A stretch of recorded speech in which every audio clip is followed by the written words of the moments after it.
Buenas noches con todas y todos, público en presencial, público en las redes sociales. Bienvenidos en el auditorio de la Alianza Francesa de Quito para este martes del conocimiento, un martes del conocimiento sobre Spinoza. Es el siglo propuesto por Stefan Vinolo este mes, es la segunda sesión. Vamos a hablar esta noche de pensar a partir del cuerpo, ¿sí?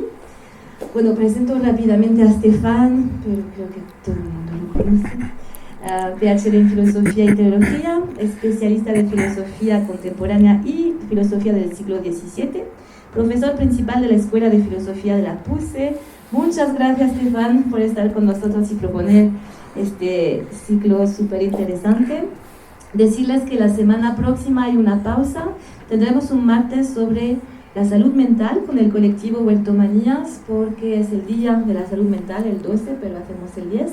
Y luego volvemos con el ciclo Spinoza para 3 sesiones, el 17, 24 y 31 de octubre. Les esperamos y en la espera, excelente noche a todos. Muchas gracias. Dejo la palabra a Stefan.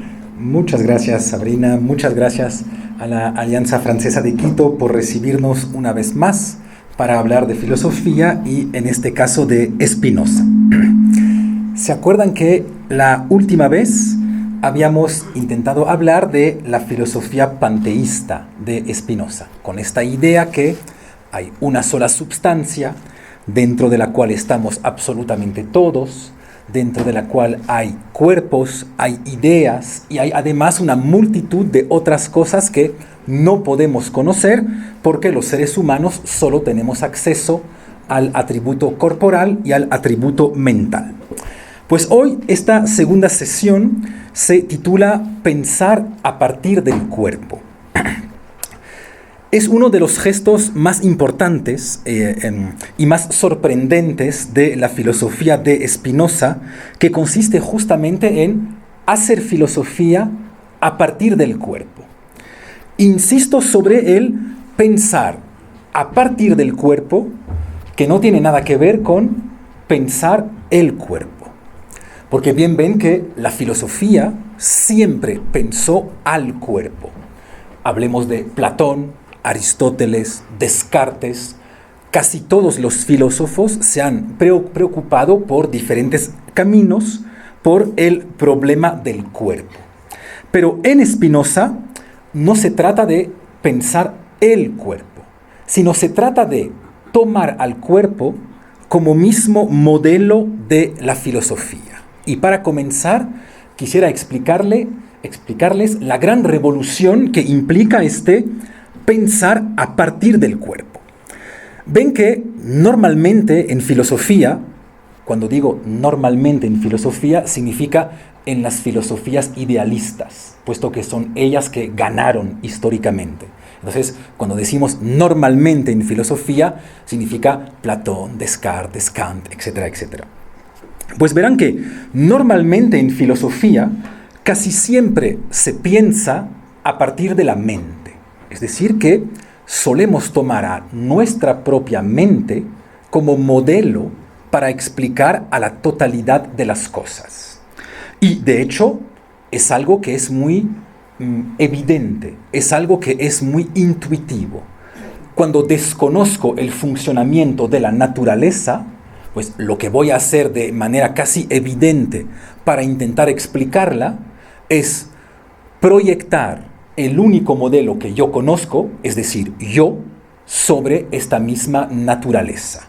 Entonces, por ejemplo, pues son todas las filosofías en las cuales vamos a encontrar la idea que las cosas tienen algún tipo de voluntad o que dentro de la naturaleza existe algún tipo de intención. Ven que son las típicas frases del tipo, las nubes lloran.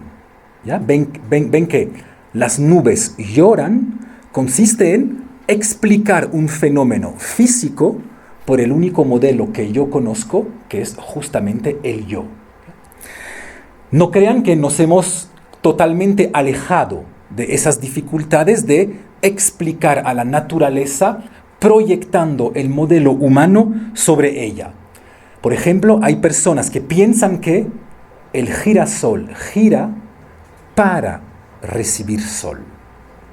Si ven que decir que el girasol gira para recibir sol, por este mismo para, ya es darle cierta intención, ya es darle cierta voluntad al girasol, por lo que es de cierta manera proyectar el mecanismo que explica mis propias acciones sobre el girasol. De la misma manera verán que recientemente, durante la pandemia, hemos podido escuchar personas muy inteligentes y personas muy importantes pronunciar frases para Spinoza completamente locas del tipo: es una venganza de la naturaleza. Pues ven que decir es una venganza de la naturaleza implica que proyecto el modelo de las acciones humanas sobre la misma naturaleza con el fin de poder explicarla. Y de hecho, esa filosofía según la cual existe alguna finalidad en la naturaleza, es decir, proyectamos el modelo humano sobre la naturaleza, pues la encontramos dentro de filósofos excelentes, entre los cuales, por ejemplo, Aristóteles. O tal vez el filósofo que fue más lejos sobre este camino es el filósofo alemán que se llama Schopenhauer, que en pleno siglo XIX dice: la misma naturaleza es voluntad. Hay una especie de voluntad en la naturaleza. Pues ven que todas esas explicaciones del mundo consiste en filosofía clásica, en explicar al mundo corporal de la naturaleza por procesos mentales típicamente humanos. Intenciones, voluntades, venganzas, amor, odio, etcétera, etcétera. Pues lo interesante de Spinoza es que justamente va a invertir este modelo. No vamos a pensar a la naturaleza a partir del modelo psicológico humano, sino que vamos a pensar a la totalidad de la filosofía, tanto naturaleza como ser humano, a partir de la lógica de los cuerpos. Es decir, en última instancia, a partir de las leyes de la física. Las leyes de la física explican a la naturaleza, es decir, explican a la substancia. Nosotros formamos parte de esta substancia, por lo tanto, el ser humano también se debe explicar desde las leyes que explican cómo funcionan los cuerpos, es decir, desde las leyes de la física. Por eso Spinoza va a poder hablar, por ejemplo, de choques de las pasiones. Las pasiones se pueden chocar tal como se chocan los cuerpos. Podemos imaginar fuerzas de nuestros sentimientos. De la misma manera que hay fuerzas en el mundo de los cuerpos, pues nuestros mismos sentimientos o nuestras afecciones pueden también tener fuerzas. De hecho, para darles un ejemplo muy preciso de esto, en Ética 1, definición 2, Spinoza dice: de la misma manera que en el atributo corporal un cuerpo puede limitar a otro cuerpo, que es de hecho la regla básica del espacio, ¿ya? Un cuerpo siempre se ve limitado por la existencia de otro cuerpo. Pues Spinoza va a decir: para explicar el mundo de las ideas debemos tomar exactamente el mismo modelo. Una idea siempre limita a otra idea. La limita en este sentido que no se pueden solapar, no se pueden unir, no se pueden componer. Ven, por ejemplo, que la idea de monarquía no se puede componer con la idea de democracia. Tal como si fuesen dos cuerpos que se limitasen el uno al otro, sin que nunca puedan realmente entrar en contacto el uno con el otro. Pues vamos a explicar el mundo de las ideas, el mundo de las pasiones, el mundo de los pensamientos, a partir de todas esas reglas físicas, que son las reglas que rigen normalmente en el mundo de los cuerpos. Entonces ven que eso significa pensar a partir del cuerpo y no pensar el cuerpo. Tomar el modelo corporal y hacer filosofía a partir de este modelo de choques, encuentros, composiciones, descomposiciones de los diferentes cuerpos. Y esta lógica es la que permite explicar que entre la clase de la semana pasada y la clase de hoy, es decir, entre la ontología de Spinoza y la antropología de Spinoza, no existan rupturas. Si ven que en la típica filosofía de Descartes hay una ruptura masiva entre su ontología y su antropología, por la razón siguiente. Descartes también es físico y bien ve que en el mundo de la física todo funciona a través de causas, es decir, que todo funciona a través de determinaciones. Y de repente, para pensar al ser humano, es decir, para hacer antropología, va a decir, cuidado, en el ser humano hay algo un poco extraño que vamos a llamar voluntad o que vamos a llamar libertad y que no obedece a ningún tipo de causa. ¿Ya? Ven que normalmente solemos pensar que una acción libre es una acción que no puedo insertar dentro de un proceso causal. Por lo que la misma idea de libertad o de voluntad rompe con la lógica de las causas. Por lo que en Descartes hay una especie de anomalía en su filosofía, que es justamente el ser humano. ¿De dónde viene de repente que en un mundo físico totalmente determinado por causas haya este pequeño espacio de libertad, este pequeño espacio de ausencia de causas que vamos a llamar libertad? Pues es una dificultad que, o bien algunos dirán, Descartes no la pudo resolver, algunos dirán, Descartes la pudo resolver diciendo que es Dios que nos ha dado esa libertad. Pero si ven que en realidad es no resolver la dificultad. Pues en el mundo de Spinoza no vamos a encontrar ningún tipo de ruptura entre la manera según la cual funciona la substancia o el mundo y la manera según la cual funcionamos nosotros los seres humanos. Todo es un problema de leyes de la física, es decir, en última instancia de composición y de descomposición de los cuerpos, tal como sucede en física. Hay algunos cuerpos que se pueden componer ciertos átomos para crear moléculas, pues hay otros cuerpos que no se pueden componer. Pues lo mismo sucede para las pasiones, las ideas y absolutamente todo. Y esto tiene, obviamente, consecuencias muy importantes en el campo de la filosofía. Y tiene como mínimo 4 consecuencias importantes que son los 4 puntos de los cuales quiero hablarles hoy.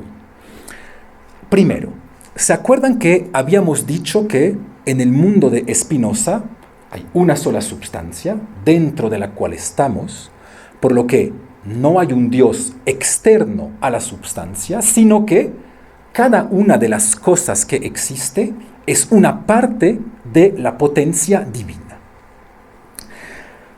Eso lleva a Spinoza a una de sus tesis más famosas, de hecho, su tesis más famosa, que consiste en decir que cada cosa singular en el mundo está constantemente haciendo un esfuerzo para perseverar en el ser.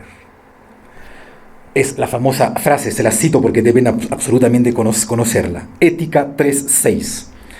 Cada cosa se esfuerza cuanto está a su alcance por perseverar en su ser. Y es la teoría conocida en Spinoza como la teoría del conatus. No solo nosotros, todos, sino que además cualquier objeto del mundo es una especie de esfuerzo para continuar a existir. Es un esfuerzo para perseverar en el ser. Y de hecho, es algo relativamente intuitivo. Tomemos el nivel más bajo de la materia, este bolígrafo. Pues ven que si yo intento romperlo, de cierta manera resiste.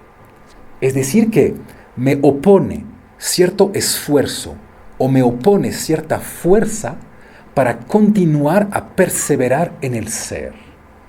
Verán que si toman un gato, no lo hagan, si toman un gato e intentan algún día lanzarlo en agua, pues verán que intenta perseverar en el ser, intenta defenderse, intenta resistir. Pues lo mismo pasa para los seres humanos. De hecho, estamos constantemente atacados por bacterias, un virus, otras personas. Y todo el trabajo que hacemos en nuestras vidas es intentar perseverar en el ser. Por lo que ven que hay esta idea, que va a ser tal vez la idea más importante de toda la filosofía espinociana, según la cual existir es de por sí resistir. Hay una especie de adecuación entre el simple hecho de existir y el simple hecho de resistir. Pero obviamente de resistir ¿a qué? Es decir, que ¿por qué somos esfuerzos que intentan resistir? Pues por una razón muy simple. Es que todas las cosas en el mundo son esfuerzos que intentan perseverar en el ser. Por lo que, lógicamente, los esfuerzos de cada uno de nosotros, pero además de cada uno de los objetos del mundo, de repente entran en contacto, entran en contradicción. De ahí nuestra necesidad de constantemente resistir o continuar a existir. Pero, ¿se acuerdan que la última vez habíamos dicho que, además, existía en Spinoza una dificultad muy fuerte para determinar qué es realmente un individuo? Y, por ejemplo, no sabíamos bien si mi mano es un individuo, si yo soy un individuo, si mi familia lo es, si mi pueblo lo es, si la humanidad lo es. Pues esto también se va a reflejar en la teoría del conatus. ¿Qué es lo que intenta perseverar en el ser? Absolutamente todo. Mi mano intenta perseverar en el ser y seguir siendo mano. Mi brazo también intenta perseverar en el ser. Yo, mi familia, mi pueblo, mi nación, la humanidad, el mismo universo. Si ven que esta lógica del conatus o del esfuerzo para perseverar en el ser, lo vamos a encontrar en absolutamente todos lo que Spinoza llaman, ¿se acuerdan? Los modos de la substancia. Ser una cosa es necesariamente resistir. Y bien se imaginan por qué razón Spinoza pudo parecer un filósofo interesante para muchos filósofos de la izquierda. Por ejemplo, Deleuze, ¿ya? Con esta idea que existir es de por sí resistir. Entonces, primera tesis importante esta noche, esta idea del conatus. Todos somos, como somos una parte de la potencia de Dios que se despliega constantemente, pues todos somos una parte de ese esfuerzo que hace Dios constantemente para desplegar la totalidad de lo que Él es. Y sin embargo, este esfuerzo que hacemos cada uno para perseverar en el ser, plantea nuevamente el problema de la identidad.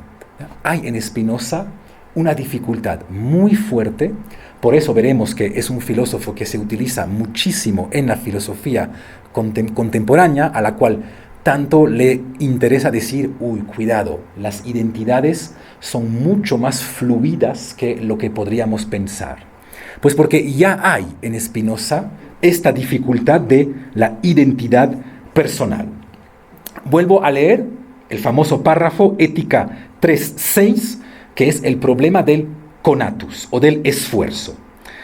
En cuanto está a su alcance, cada cosa intenta perseverar en el ser. Lastimosamente ahí la traducción española del en cuanto está a su alcance es mala.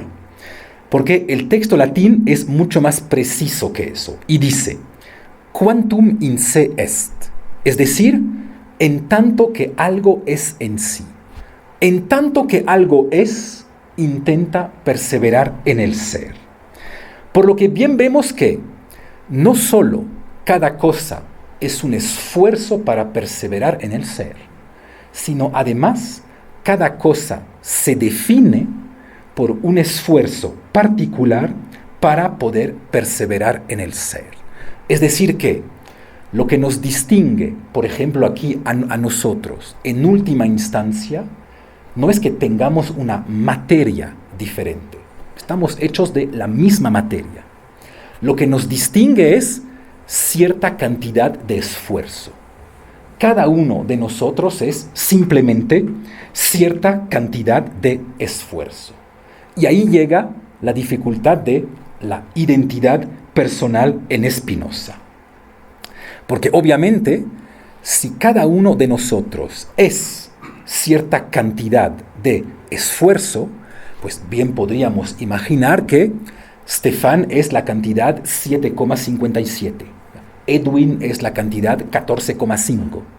Pero si ven que si cuantificamos a las identidades a partir de cierta cantidad de esfuerzo, pues vamos a tener identidades relativamente rígidas. ¿Qué le pasará a Stefan, que es el esfuerzo de 7,57, si de repente pasa a 7,56? ¿Sigue siendo Stefan o Stefan se transformó en otra cosa? Pues en muchos textos de Spinoza va a existir esta idea muy interesante, según la cual en realidad no hay una identidad personal estable en el tiempo. Y no hay una identidad personal estable en el tiempo por una razón muy simple. Spinoza toma el ejemplo siguiente. ¿Ustedes realmente creen que algún día fueron bebés? Pues Spinoza dice, les saqué el texto preciso, Ética 4:39.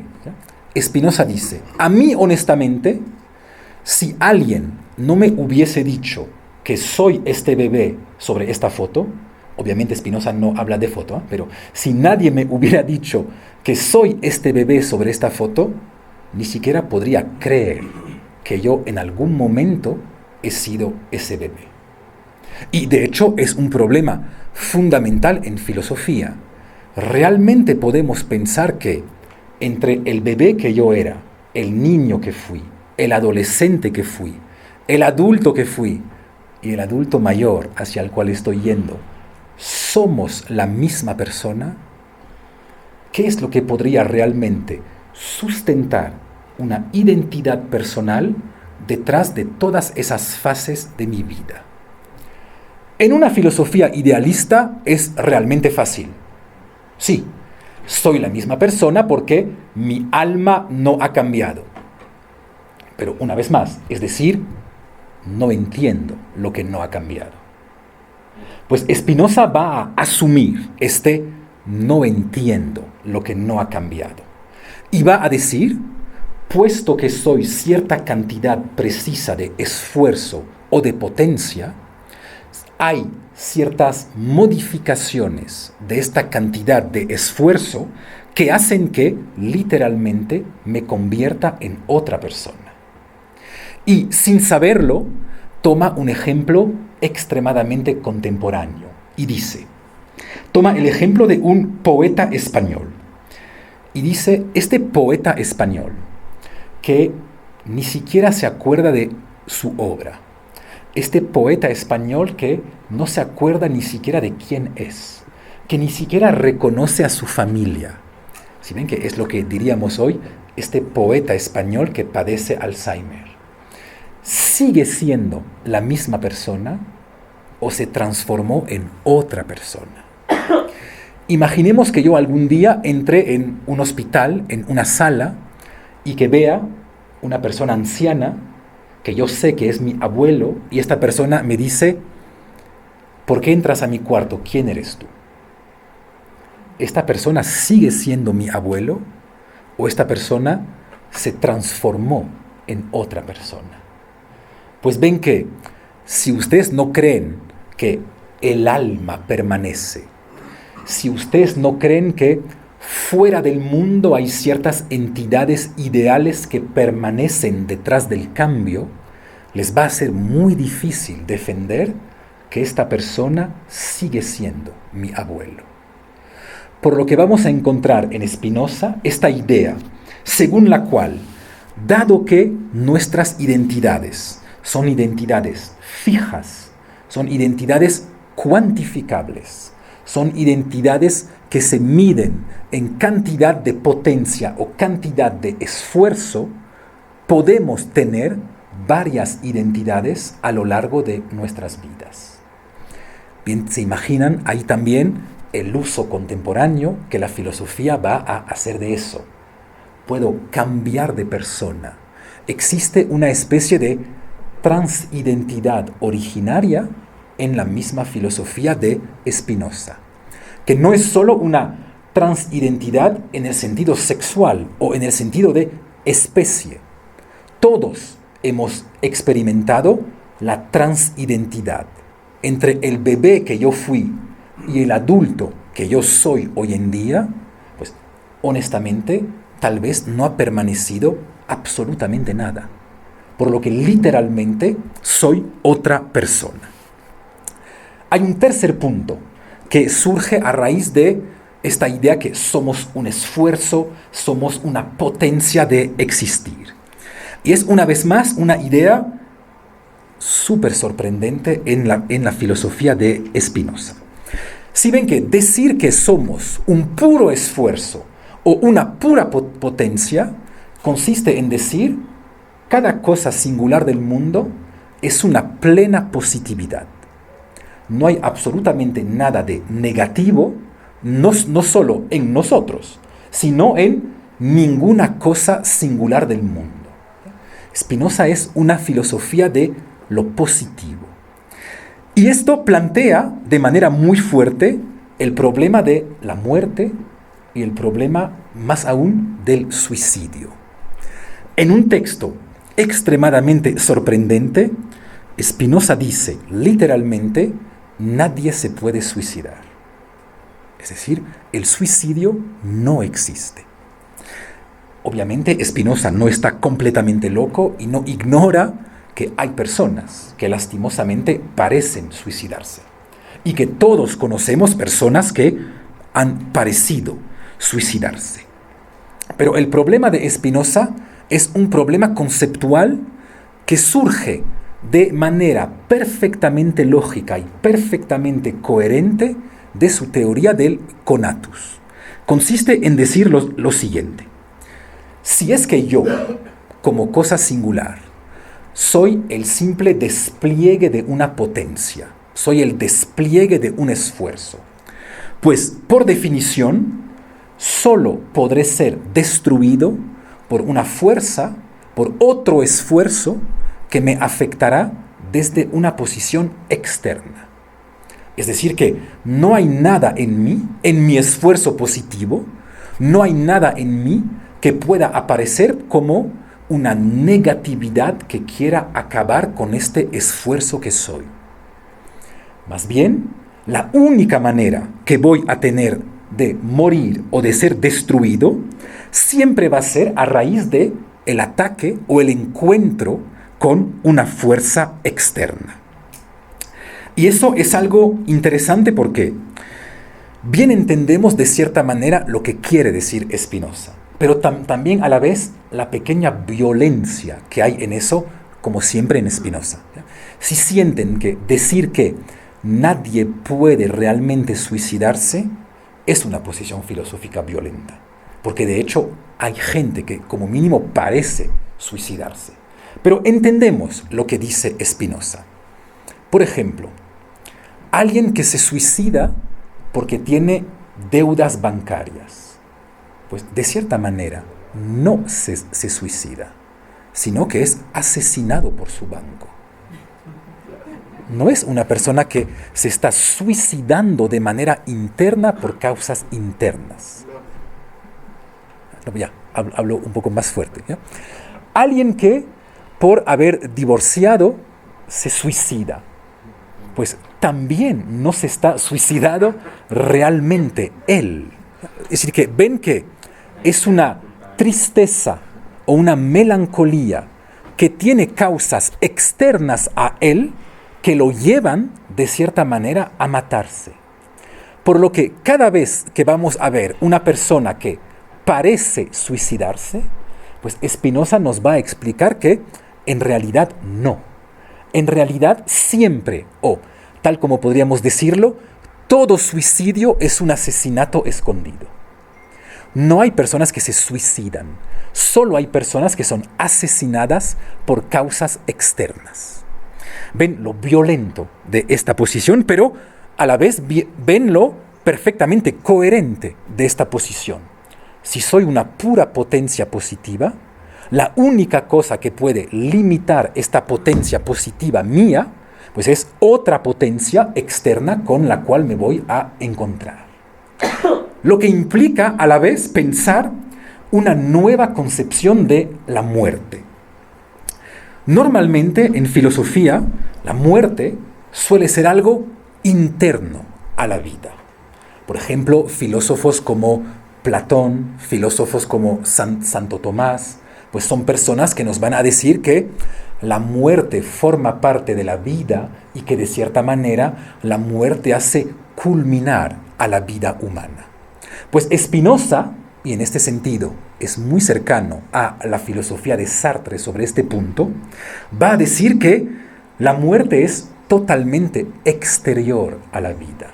La muerte no está programada en mí, que soy una pura positividad.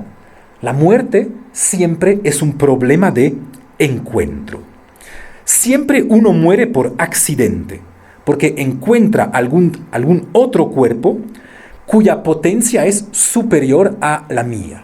Por ejemplo, una enfermedad, una bala, un bus, o incluso miren el simple hecho de comer cosas que pueden tapar mis arterias.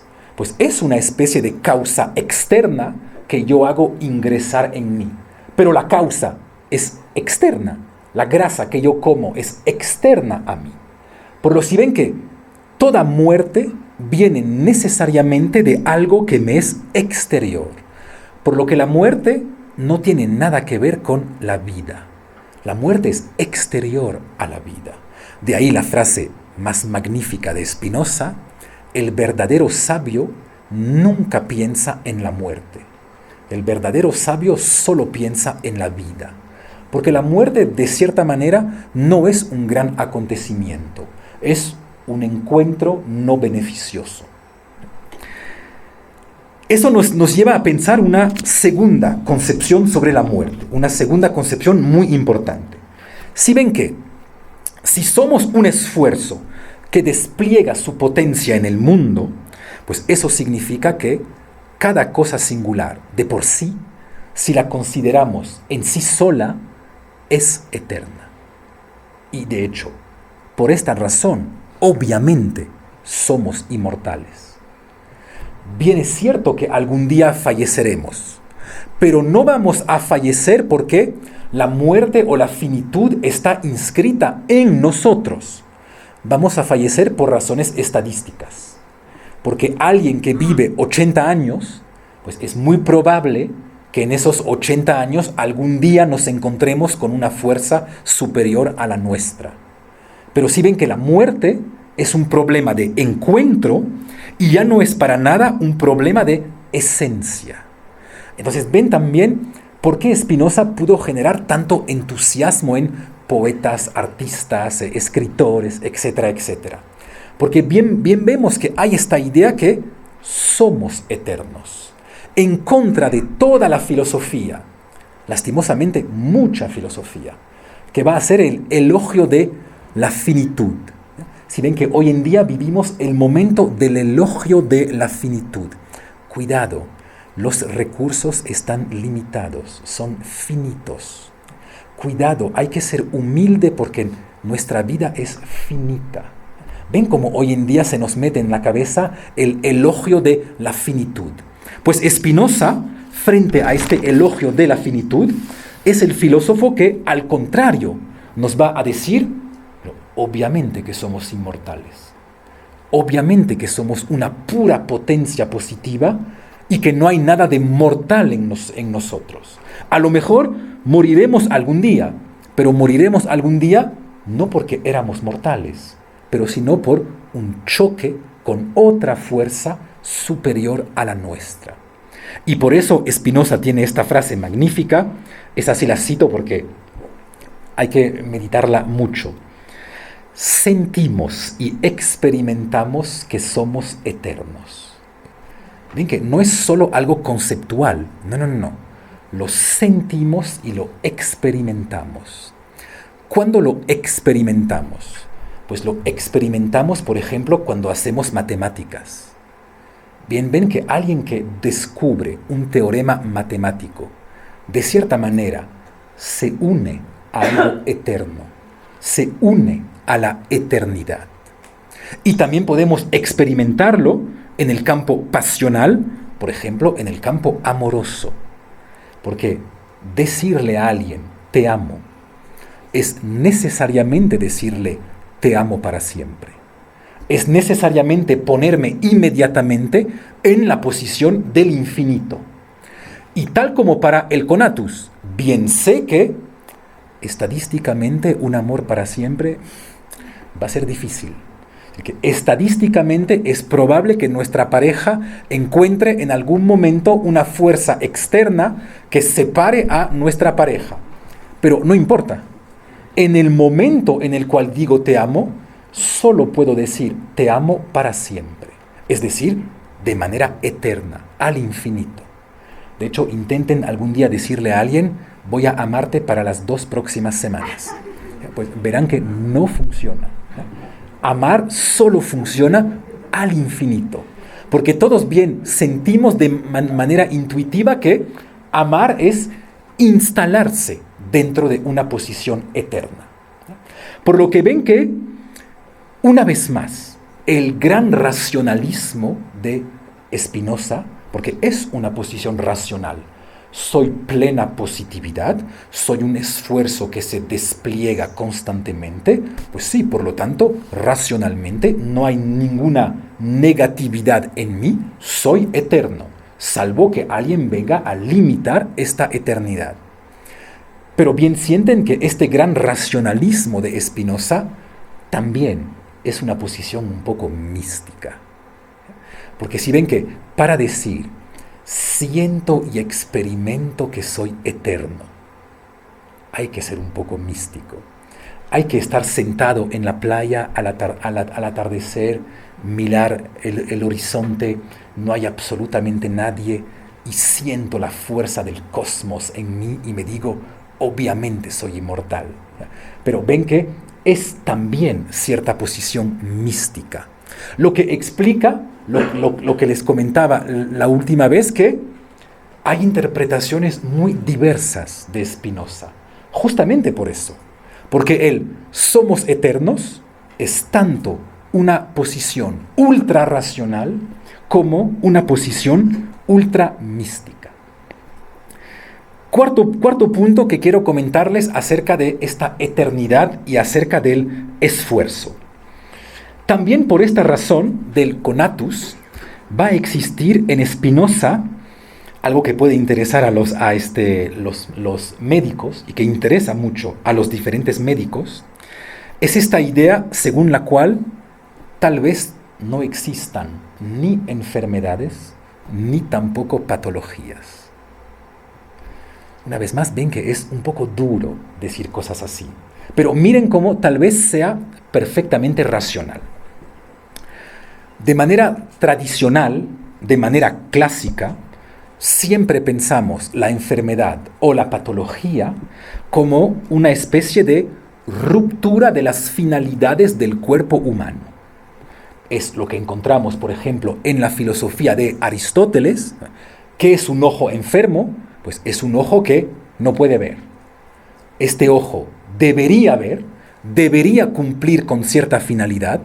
Como no cumple con esta finalidad, pues vamos a decir que es un ojo enfermo o que es un ojo patológico. ¿Ya? Ven que en muchas ocasiones, ya no es el caso en filosofía de la medicina contemporánea, pero en la filosofía clásica, en muchas ocasiones vamos a decir que un órgano enfermo es un órgano que no cumple con su función. Pero obviamente, ¿se acuerdan que la última vez habíamos dicho que en el mundo de Spinoza no hay finalidades, no hay sentido? Las cosas no sirven para nada. Por lo tanto, si no existen finalidades, pues ya no vamos a poder decir que tal o tal órgano no cumple con su finalidad, puesto que justamente no hay finalidades.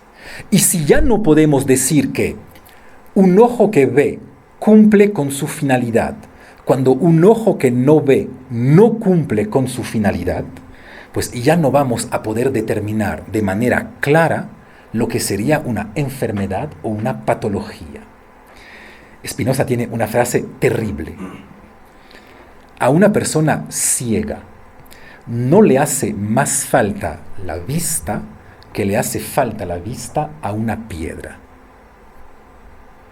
Si ven que es una frase terrible de Spinoza. Pero por otro lado, podemos entender lo que él nos va a decir en la ética. Para poder decir que a la persona ciega le falta la vista, pues deberíamos disponer de un modelo conceptual de lo que es un ser humano normal, que cumple con todas las finalidades del modelo normalizado del ser humano, para poder decir, entonces la persona ciega no cumple con este modelo normalizado del ser humano. Por lo tanto, le falta algo. Pero en un mundo en el cual no hay finalidades, ya no podemos decir que a tal o tal persona le falta algo, que tal órgano funciona mal, puesto que cada cosa es simplemente en cada momento todo lo que debe ser. Y de hecho no puede ser otra cosa en cada momento que lo que debe ser. Y ahí la última frase de Spinoza que les quiero explicar hoy, que de cierta manera resume de manera violenta todo lo que hemos dicho. Por realidad y perfección entiendo la misma cosa. Es decir, que un ser humano no vidente no es menos perfecto que un ser humano vidente, porque no disponemos de ningún concepto normalizado o idealizado del ser humano a partir del cual podríamos decir que a la persona no vidente le falta algo. Todo lo que es en tanto que es simplemente perfecto, es decir, todo lo que puede ser. Bien entendemos por qué, por ejemplo, en la filosofía de Platón, vamos a poder decir, yo tengo la idea del ser humano, y si tú no cumples con esta idea, eres un ser humano imperfecto. Pero en una filosofía spinoziana, donde ya no hay esos modelos, esos arquetipos ideales, pues nadie puede decir que a tal o tal ser humano o a tal o tal objeto le falta algo, porque no tenemos modelo con el cual compararlo.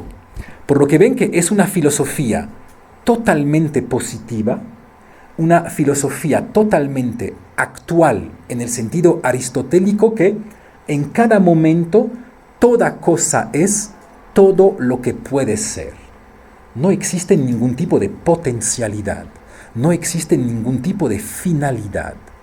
Todo lo que las cosas son, lo son porque en tal momento dado de su historia son la expresión de la potencia que son, y nada más.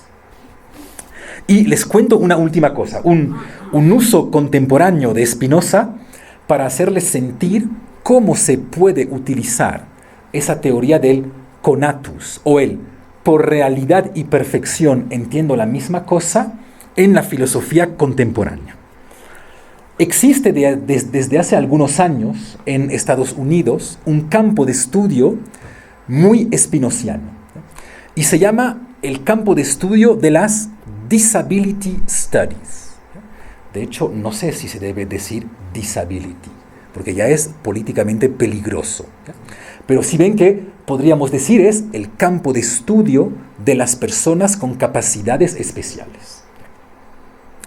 Todo el problema consiste en saber si justamente podemos hablar de personas discapacitadas. De hecho, es un debate que existe también aquí en el país. ¿Qué tanto podemos hablar de personas discapacitadas? Y bien entendemos, en la lógica de Spinoza, por qué razón el dis plantea una dificultad. Porque bien entendemos que el dis es un prefijo sustractivo. Es decir, una persona discapacitada es una persona a la cual le falta cierta capacidad. Tiene alguna capacidad menos. Pero en ese tipo de estudios, retomando a Spinoza, pues obviamente esas personas, esos estudiosos van a decir, pero ¿a partir de qué modelo normalizado del ser humano tú puedes decir que a esta persona le falta una capacidad? Por ejemplo, un ser humano que no puede caminar, ¿le falta algo? Un ser humano que no puede escuchar bien, ¿le falta algo? No es obvio. Una persona que lastimosamente padece de calvicie, ¿le falta algo? Pues si ven que ustedes solo pueden decir que les falta algo si en su concepto de ser humano ustedes ya han puesto todas esas características. Y ahí viene el debate fascinante. Los que trabajan en este campo de estudios van a decir que desde hace muchos años hemos creado un modelo de ser humano normalizado. Es lo que ellos denuncian como el validismo. Hay esta idea que el modelo normal del ser humano es el modelo válido. Pero obviamente ellos van a denunciar este modelo válido para decir que este modelo válido del ser humano no es algo que tiene que ver con la naturaleza, es algo que tiene que ver con una construcción política vinculada con el mundo del trabajo. ¿Por qué razón hemos pensado que el modelo normal del ser humano es el modelo válido? Pues es porque este modelo válido es el modelo que más puede trabajar, es el modelo que más puede producir. Por lo que este concepto de validismo, muy lejos de ser algo objetivo, es en realidad una pura construcción social que a partir del mismo Spinoza deberíamos poder deconstruir, diciendo que una persona con capacidades especiales no es ni más ni menos ser humano que una persona válida, no le falta nada. Pero miren la dificultad que hay cuando entramos en este pensamiento que se nutre mucho de Spinoza. Porque una vez que hemos asumido esto, pues entonces vamos a tener que decir que, por lo tanto, de la misma manera que hay una identidad válida, debemos asumir que hay una identidad con capacidades especiales. Y por eso existe ahora mismo en Estados Unidos una disability pride. Es decir, esa idea que soy orgulloso de mi identidad de persona con capacidades especiales. ¿Por qué soy orgulloso? Porque no soy discapacitado. No, mi esencia es tan perfecta como la esencia de una persona válida, ni más ni menos perfecta.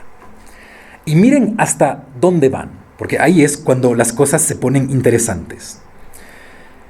Una vez que yo asumí que no hay modelo normativo o normalizado de lo que sería una esencia humana o un ser humano, pues entonces hay que dar un paso suplementario y hay que decir, una persona que le ofrece una prótesis a una persona con capacidades especiales.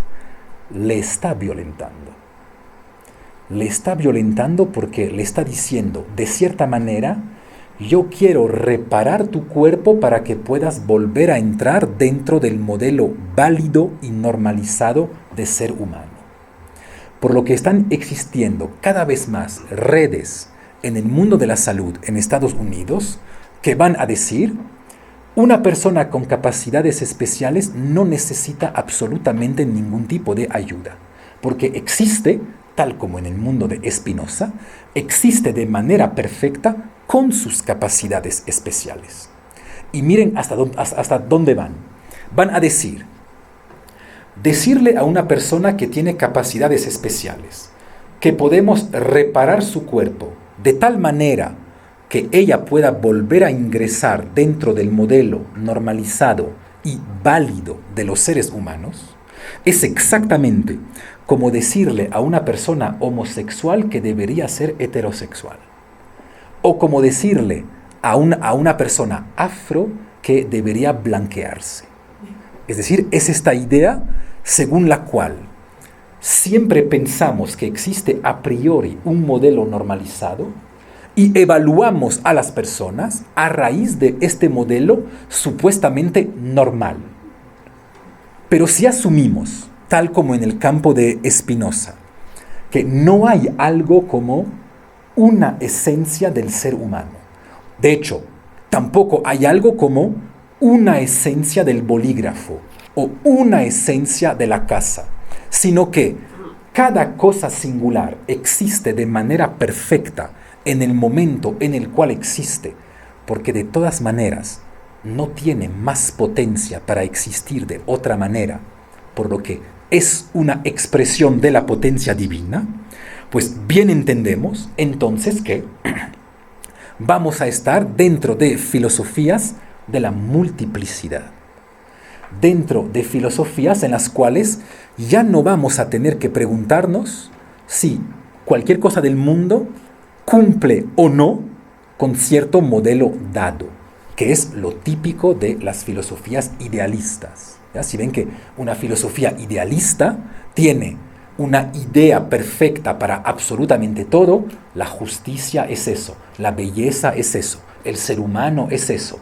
Y los filósofos idealistas siempre nos van a juzgar según que nos acerquemos más o menos de esta esencia. Pues en el campo de Spinoza entramos en una ontología de las cosas singulares completamente múltiple, en la cual, por realidad y perfección, entiendo la misma cosa, por lo tanto, no hay ninguna realidad que sea más o menos perfecta que otra. Por el simple hecho de que algo exista en la substancia divina, evidencia de por sí que es una cosa singular perfecta. Y ahí hay un debate muy difícil en Spinoza. Y con eso cierro porque veo que ya se nos va el tiempo. Porque bien ven que decir que cada esencia o que cada cosa singular existe constantemente de manera perfecta, pues es también de cierta manera decir no necesitamos modificar al mundo. Las cosas ya son de por sí perfectas, por lo tanto, no necesitamos hacer revoluciones. Las cosas son lo que pueden ser, no pueden ser más que lo que son. Por así decirlo, otro mundo no es posible. El único mundo posible es el mundo tal como existe ahora. Y esta interpretación ha permitido que ciertos filósofos jalen a Spinoza del lado, una vez más, de la filosofía mística o de la filosofía estoica, con esta idea que no necesito intervenir en el mundo, porque de todas maneras el orden del mundo es lo que es y es lo único que puede ser. No hay otro mundo posible. Eso es una de las interpretaciones posibles de Spinoza. Obviamente, cuando hablemos de política en la última sesión, también veremos que hay una lectura revolucionaria posible de Spinoza que va exactamente en contra de esto. Entonces, ven, La idea importante que debemos recordar el día de hoy es la idea según la cual existir siempre es resistir, porque siempre estamos atacados por múltiples fuerzas, por múltiples cosas singulares que también intentan perseverar en el ser, por lo que toda cosa que existe evidencia de por sí que está habitada por cierta fuerza, por cierta potencia. Y ven que esto es exactamente el modelo del movimiento inercial en física. ¿Ya? ¿Se acuerdan que el movimiento inercial en física es este movimiento extraño en el cual, si lanzo una cosa en el vacío, la cosa conservará tanto su velocidad como su trayectoria hasta que otro cuerpo venga a chocarle y modificar el sentido o la dirección en la cual va? Pues es exactamente lo que sucede en todas las cosas singulares en Spinoza y de manera paradigmática en nosotros los seres humanos. Somos una fuerza totalmente positiva que se despliega al infinito y en este sentido, obviamente que somos inmortales. Simplemente, estadísticamente, en algún momento es probable que nos encontremos con una fuerza superior a la nuestra que nos mate. Y ven que esto es válido para absolutamente todo. Porque acuérdense que las cosas singulares no es únicamente yo. ¿Qué es una pareja? Pues bien que es una unidad que tiene igualmente una fuerza infinita hasta que algún día esta fuerza infinita se encuentre con otras fuerzas que la van a deshacer. ¿Qué es un pueblo? ¿Qué es una civilización? Pues exactamente lo mismo. Es cierta cantidad de fuerza que perseveraría en el ser de manera eterna si no fuese porque algún día alguna fuerza interna va a probablemente vencerla. Y ven entonces que ahí encontramos una vez más los dos pilares importantes de la filosofía de Spinoza. Con esta idea, probablemente una de las ideas más geniales que hay en Spinoza, según la cual el racionalismo físico más extremo o el racionalismo geométrico y matemático más extremo se encuentra en última instancia con el puro misticismo, con el pleno misticismo. Por eso tal vez existan interpretaciones tan diferentes de Spinoza. Eso quería comentarles el día de hoy. Tenemos 10 minutitos si es que existen preguntas. Si no, no se olviden, nos volvemos a ver en 2 semanas y no en 1 semana. ¿Alguna pregunta, alguna duda?